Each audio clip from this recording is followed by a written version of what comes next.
بلال حبشي اذان وکړ زما نبي ته عرض کوي چې حضور دا دې چې اوازونه کوي دا څه دي زما نبي وفرمایل دا اذان دی عمر عرض وکړ حضور اذان څه ته وایي زما نبي وفرمایل رب ته رابلل دي عمر وایي حضور رب نه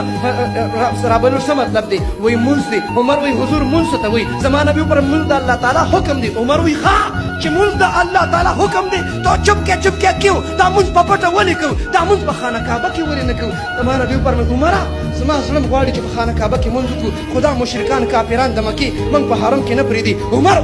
عمر کې جلالو راغی د خانه کعبې په درشل اور چوکاټ باندې ودرېد صدا یې بلند کړه یا اهل المکه یا اهل المشرکین او مکې والو مشرکانو که څوک خپلې ښځې ګنډول غواړي خپل بچي یتیمان کول غواړي خپل ځان ټوکړې کول غواړي عمر به علی الاعلان په ښکاره باندې حرم کې مونځ کوي که څوک یې منې کوي را دې شي منې ويقيمون الصلاة